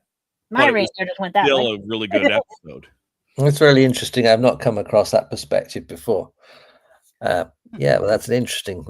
I've not come across that before. So it's always interesting to hear other people's opinions on that. Yeah. No, it's all I can say is it was great. Like we've yeah, just from and the origins of the werewolves, of the werelords, was fascinating. Yeah. I mean, that was difficult for me because there was a lot cut from episode 4. I couldn't squeeze a lot in. It's the one time Big Finish says no to me a lot of times, and that usually comes out with a better script. they said no to me for something in the Kingmaker, and I thought again, and the script is better, and Piscon as well. And when they say no about a certain thing, the script is better. I think it was a little over edited for my tastes. What I wanted was a returning villain for Blood on Santa's Claw, not because I really want to do returning villains, but because I knew I'd only have half an hour to explain the origins of a monster, and I think having sort of like the great intelligence or the giant spiders or something like that, or would have saved time in introducing the main villain.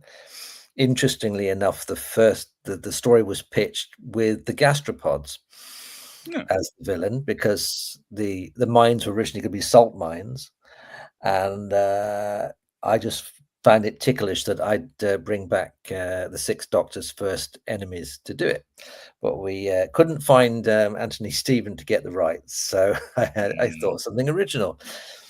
And I'm glad you like the lore of the Werelords. I mean, they were brought about with a lot of thinking after I couldn't think of anything else.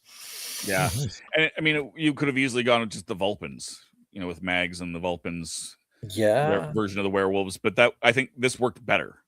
And it tied in with the Christmas thing much better too. It wasn't originally pitched as a Christmas story.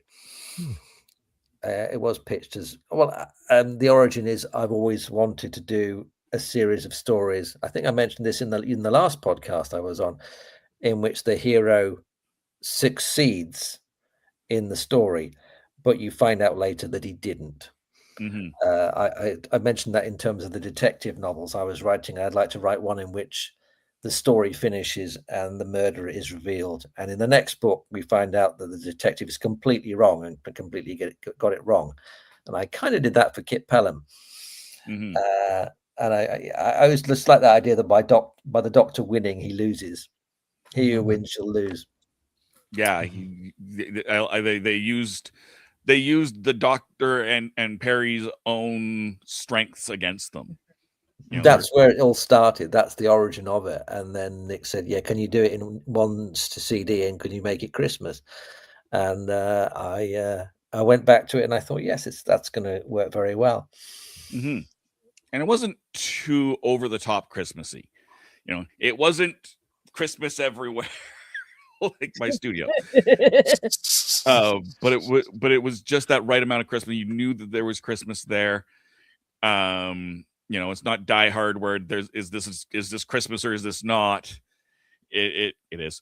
But it was Christmas, and it worked so well. I'm almost less speechless just because was so well done. Christmas helped it a lot, I think. The first episode was very sketchy before the idea of Christmas came along, because I just had miners and a planet and a resource, and that's all I had. What I liked best about it in the end was thematically it worked well with the idea of Christmas just happening. The origin of Christmas is basically to keep people warm and keep the beasts away, really, the middle of winter. So by the end of the story, you've really taken what Christmas was in the first place, not the religious element of Christmas, but the survival element of it, right? The winter and keeping the beasts at bay with your fires and your celebrations, and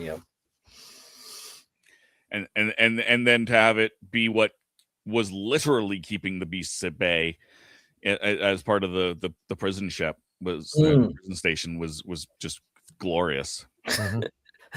Yeah, things did come together quite nicely. I think so. I say I'm not completely happy with it, but I am fairly happy with it. I think Doctor Who as well. I mean, just the idea of the Doctor being this symbol of hope, but also someone who deals with quite a bit of adversity and has been everywhere and has seen lots of different cultures. I think that meshes very well with the idea of Christmas, which is why I've always liked Doctor Who Christmas specials. But I'll say now. I wanted to say to you, Nev, that now that we've all gone through this and given our reviews, the only individual who gave you anything less than an 8 was the person who didn't listen to the last 75% of it. So I think that's pretty darn good. That's just because I think I think what I want to do is listen to the rest. I definitely want to listen to the rest of it now, and I think next time I come on TLPT, it's a very interesting experience with my work. I heard a review not so long ago about Perry and the Piscon Paradox, and a bunch of Americans discussing it. And one guy said, "I hated disc one.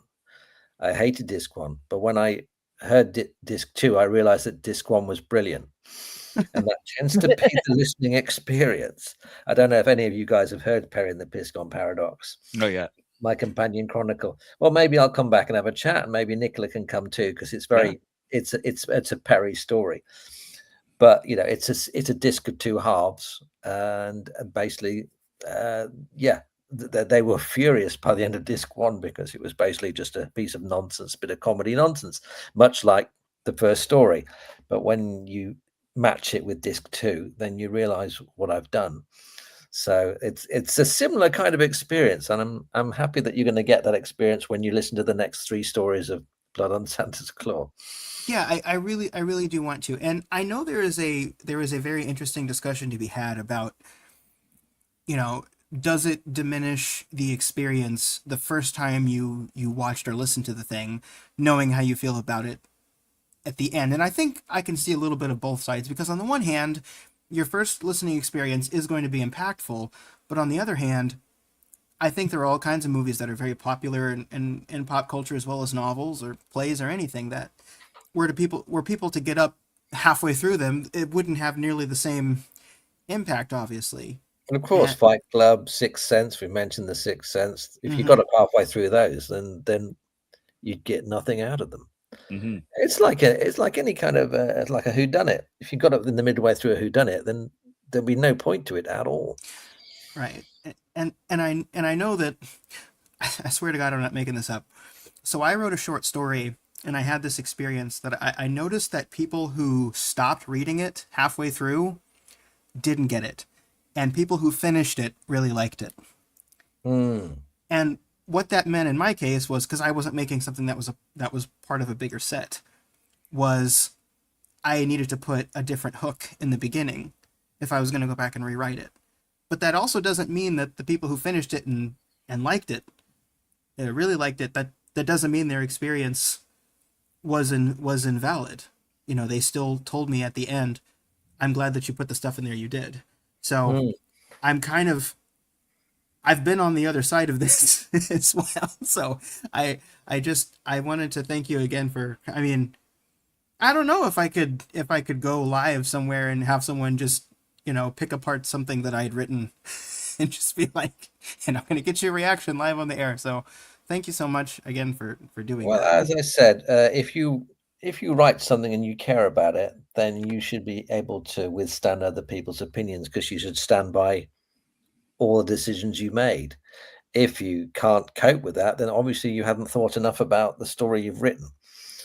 It'll only be a depressing process if you didn't actually believe in your work and believe in what you've done every step of the way. And sometimes I've done work in which I didn't think enough about the decisions I made, and I go, okay, slap them on.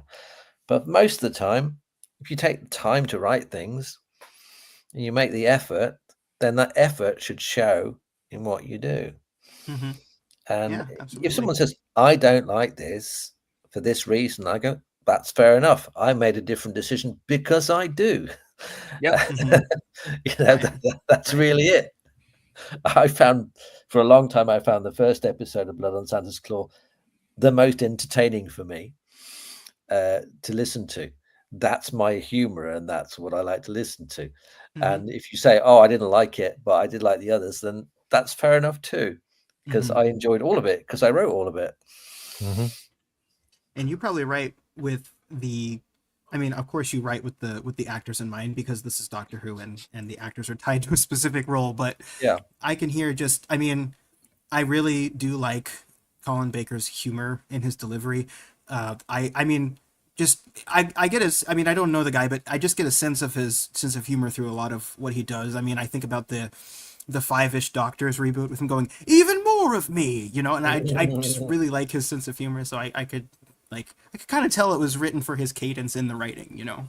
Oh, absolutely. I know Colin and Nicola very well, and I always like to push the actors and give them something to hold on to and give them something to stretch them, because otherwise it's just turning up and reading the lines. In all my 6 Doctor works, and I've written quite a few, I give something for Colin to get his teeth into, and hopefully Nicola too. There's just no point otherwise, really, because they're there. You've got to use them. They've got years of experience and they've got range. So use their range, because it makes your stuff better. And you put Nicola through an absolute emotional ringer. Nothing compared to Perry and the Piscon Paradox. I tell you that. All right. and Widow's Assassin, mate. You've got a lot in store for you. Like I said, you made me feel her acting. You made me feel her words. She's good actor. She's a good actor. Mm-hmm. That's what for me. It was like literally had to stop that second one because of everything, because you could feel the emotion. I think the emotion of those 2 hits, because I've kind of been a fan of that pairing since really Trial of a Time Lord. I mean, I wasn't around when it was airing. I watched it much later, but I remember just watching those episodes, and that's probably the first thing I watched where I really started to like the 6th Doctor even more. And then when I went over to Big Finish, then that obviously continued, and I really like the pairing of the 2 of them. Yeah. No, they work together very well. I liked when they would in the series and this, it sounded like Big Brother scolding Little Sister, but then Little Sister has the comeuppance and pulls one over on Big Brother. Yeah, they're a lot like you can compare that way, like a partnership or a married couple, or they have.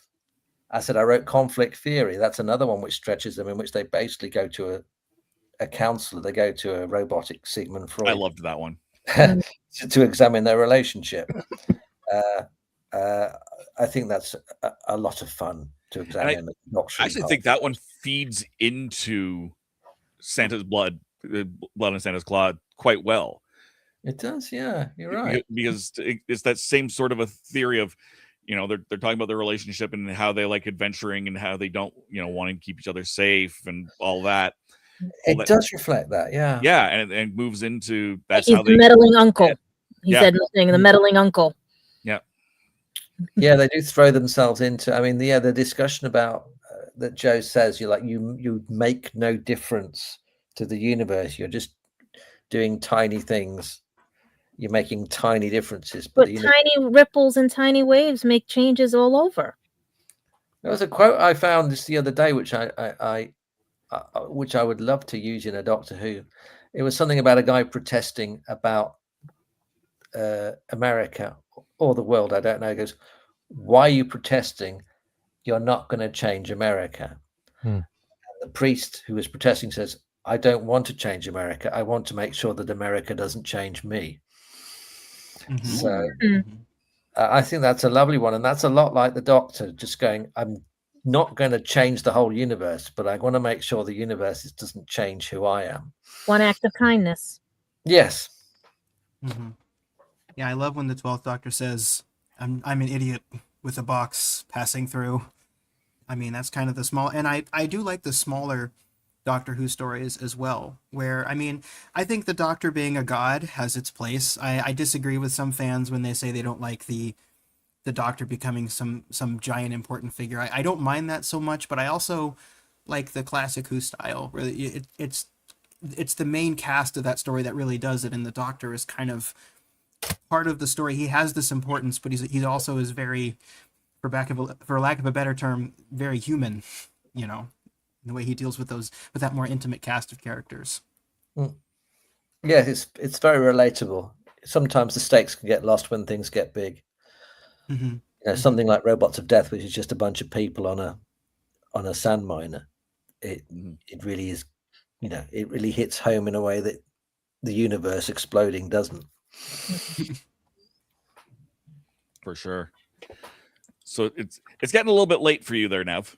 It is a little. It is a little bit. Thank you for hanging with us for all of this. Shall I go now? You You may go. No, before you go, I'd love for you to Thank you, sir. Promote your books. Tell us where we can find you and all of that. Well, I am on Twitter and Blue Sky and Facebook under my own name, so it's easy to find me. Nev Fountain. My books are still on sale. The Fan Who Knew Too Much and Lies and Dolls, and my Big Finishes are available at Big Finish. And if you're in England, then the Dead Ringers tour carries on into the new year, and there are tickets available all over the place. And a couple of episodes of Dead Ringers are coming up on Radio 4 this Thursday and next Thursday. So I think that covers everything. Excellent. Yeah. Plug. All the plug. Exactly. And what we'll do is I'll go through wherever we can find everybody else, and then I've got a special treat over the holidays. Opening mystery dice. I will depart then. Yes, you. Thank you. Tell us feel better. Bye. Bye, Nev. All right, so yeah, we'll go through it where we can find everybody. That way, if we have to cut off fairly quickly, we can. Gadget, where can we find you? Everywhere and anywhere, basically Instagram, YouTube, the new channel. I don't know if you guys still have it, but it's Gadget Pendragon After Dark, because that's where we're going to have all the live stuff, and I'm going to have my new shows and everything. Finally getting Gadget Vlogs back on the air and stuff, because it's time. And also, guys, on lulu.com, pick up my books and everything. Unofficial D&D guide for kids under 10 and a few adults, and Copley, A Newcastle Journey and Beyond. You'll see my adventures in the UK, which I may never go back after seeing what happened to the UK and everything. So once in a lifetime journey. And this one, there's hopefully, once I get back into the apartment, 3 more books being written for this series. But this one you'll like and everything. I'm trying to see if I can work with somebody to get dice for it, as well as figures and playable boards, because someone took a note on this and contacted me, and someone keeps shooting that damn reindeer off my shoulder. But guys, pick them up and everything. I don't know where I'm going to be. Who knows? Because last time I said I wasn't going to be anywhere, I ended up at the Thanksgiving Day Parade. So let's see what happens. Maybe New Year's will be some surprises. Who knows? Excellent. And Sean, where can we find you? You can find me on YouTube at Our Philosophy Is, where I post about various topics, Doctor Who reviews, going through the second Doctor slate of stories, and also sometimes some philosophy, as my name does imply. But if that sounds interesting to you, go over there and check that out. I'll be glad to have you. Thank you so much. And now you've got one more thing that you can review, because you're yes, gonna be, you know what? That's actually an excellent. I'm glad you said that, Dave. Yeah. I should actually review that after. So part 2 to say, don't watch the episode. I was wrong. Yeah. So watch the episode, then watch this episode, because I was wrong, and I can correct myself. Yeah. There you go. So Tom, where can we find you? Excuse me. You can catch me on. Well, I set up everyone else's banners but my own. Okay, you can catch me on, and Dave, on Sunday night, Spill the Geek Tea, 5 p.m. Eastern. You can catch my revamping of the Tasty Conversations on the same channel, Spill the Geek Tea, as well as Reverend Amagon, Tasty Cake. You can catch me Wednesday nights and Saturday nights from 5 to 9-ish p.m. Eastern Time, while I do my Tasty Talk with Tasty Cake, 4 hours of me babbling away. And also on Sunday for the next 2 weeks, the Candyman will be hosting the watch party for the war between the land and the sea. I will be producing. So episode 3 and 4 this coming Sunday. And episode 5 will be the last one after that. So again, you will see me and Ramona, who's on the chat all the time. We will be reviewing those 2 episodes after we watch it on through Daily Motion, because that's the only way we're able to see it through the US. And it is a great show. I like it a lot. It really is good. It really is. As for me, I got my banners here. I got that. So you, as Tom said, you can find me on Spill the Geek Tea on Sundays at Spill the Geek Tea 1. You can also find me every other Monday on Horses on Film, youtube.com/@horsesonfilm. Yesterday, we just dropped our episode on Blazing Saddles. And that was a ton of fun, as only Blazing Saddles can be. So definitely check that out. You can also get that on Apple Podcasts, Spotify, if you just want the audio versions, or YouTube Music as well, if you just want the audio versions.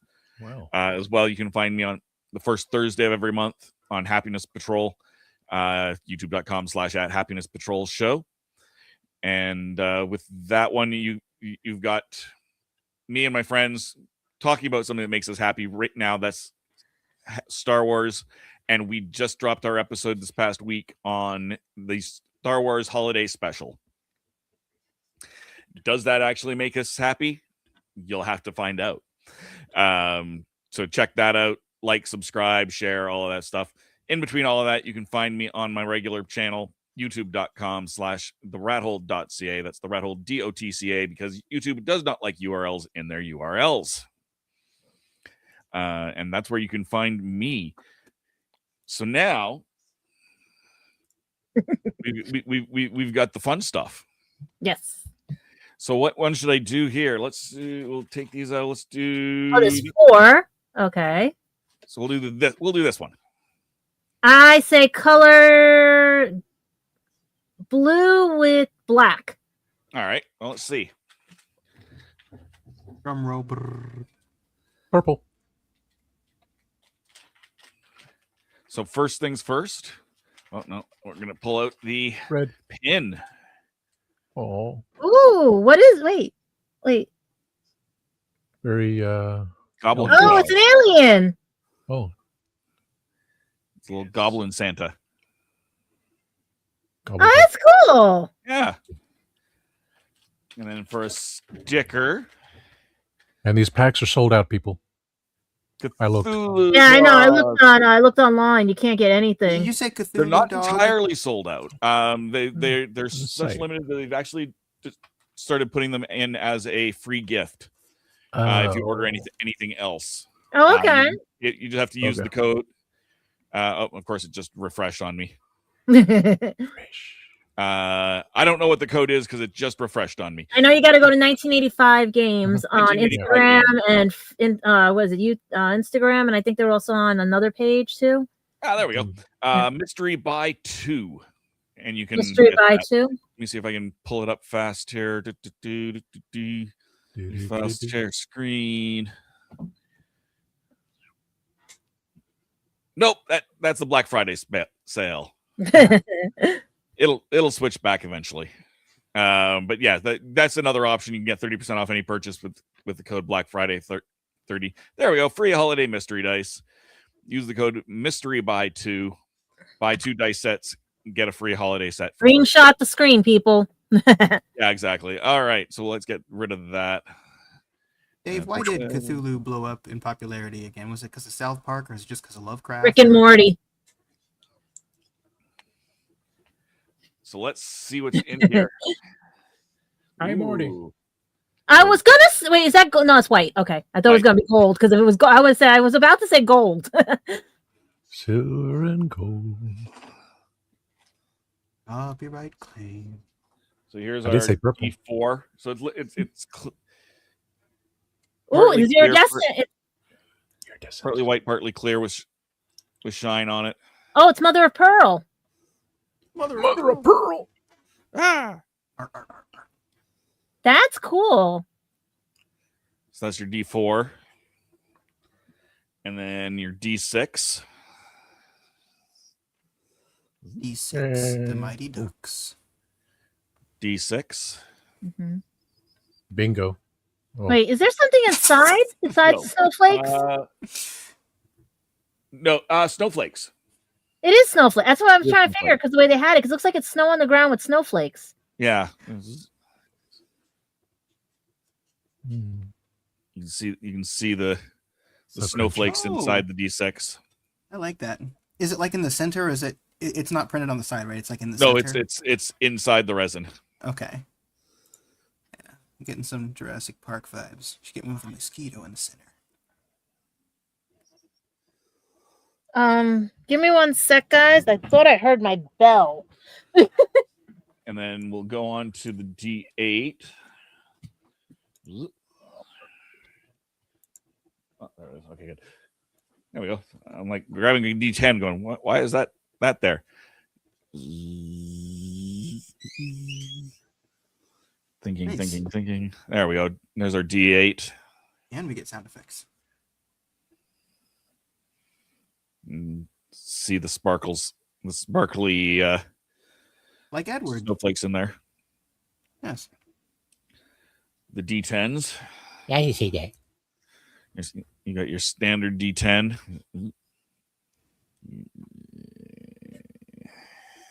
Ah! Yahtzee. There we go. Your standard D10.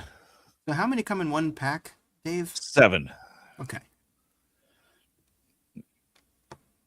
There is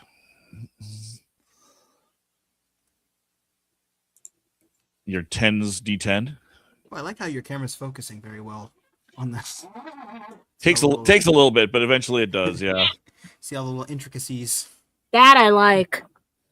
They have they changed our bell tone. It sounds like something from an alien ship. Sounds like the TARDIS? Kinda. It's got one of the functions that sounds like it. It throws me off every time because I think it's one of my toys. Those toys, those ones that make those noise. There we go. So there's your D12. Nice. And also a question, poorly sighted person question. So do you know what the value is? Is there a little engraving on the top? Is that what it is? Yes, correct. Okay. So you can see the number. Here's the D20. Correct. And you can see the values there. So there's a 10 there. Oh, yes. Okay. I know you have some vision issues there, so you can't really see it. Yeah, I can right now because it's standing out in good. sharp relief. So good. See and the snowflake right there is perfect. You can see that one. The D20.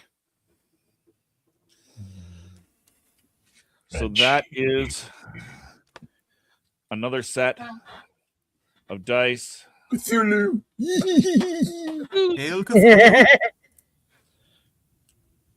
This was a skeleton. It wasn't a goblin. It was a skeleton. Wait, it's a skeleton? I thought it was an alien at first. It looks like an alien with the greenish, right? Or maybe it's an alien skeleton, but it's definitely, you can definitely see the skeleton end of the there. Skeleton claws. Pin. It's not Skeletor. You bumbling boob. So that is the mystery dice for this week. Tune in next week. We'll have more mystery dice for you here on the Legend of the Traveling TARDIS. Until then, everyone say goodnight to Simon on our way out. And we will that means it's my turn to do this, right? Okay, I got to find Simon's picture. So, where?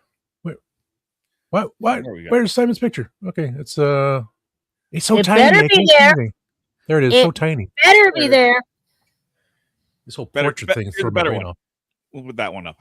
It was Christmas. Oh, Christmas one. Yes. Oh, sorry. Boink.